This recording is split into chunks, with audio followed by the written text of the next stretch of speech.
Hey, young people. Well, I did a. I've been doing quite a few of bad uses of K-9, and this one's a good use of a K-9. This is the way K-9 should be used, and I'm okay with what these officers did. So this starts out as a felony stop. It's a stolen car.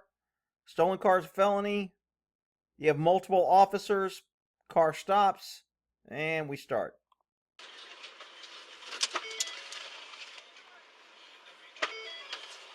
And he takes off.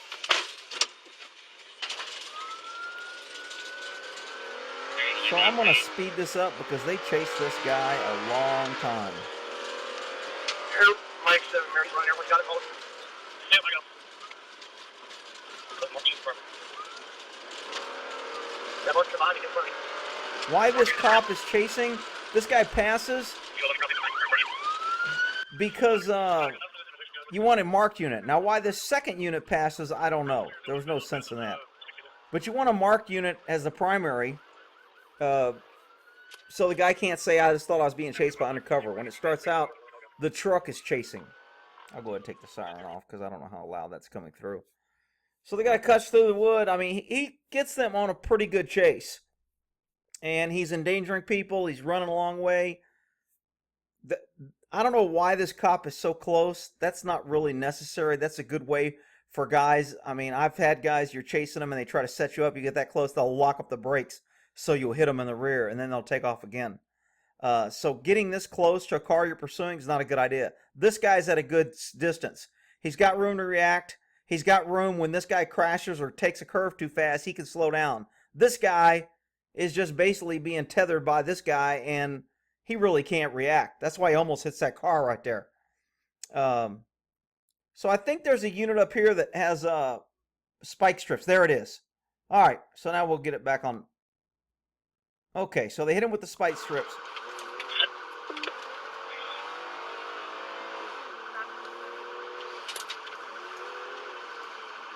Intersection is clear, guys. The guy's pretty good about not letting them get in position to pit him. All right, it's a good hit. He got 2 left tires and his front right hit. All right, he's on his rims. Okay, being on your rims, you can't steer real well, so when he tried to turn, he went straight. So this is where you know the guy's going to footbill. They always run when they crash the car. They're hacked up, they're jacked up, they're ready to run, and they're going to run. So this is what a K-9 is for. You don't have to chase this guy. Because cops, you know, we got to get our seatbelt off. We got to put the car in park. Then we got to jump out of the car, and then we got to start chasing. And by that time, usually the suspect has already jumped out of the moving vehicle. It's still rolling, and he's already running before we ever get out of our car. So this is like a perfect use of a K-9 in my book. Off the road, hits the fence.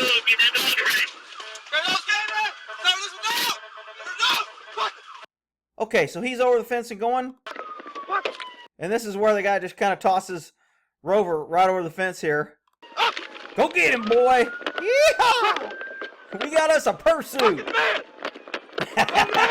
Good boy. I want you to notice how far this guy and this dog had.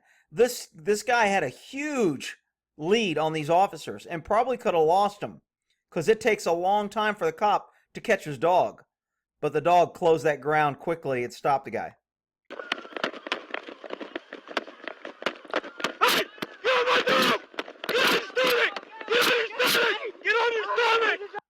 Hey man, I can't run. I got this dog kind of chewing on my ankle.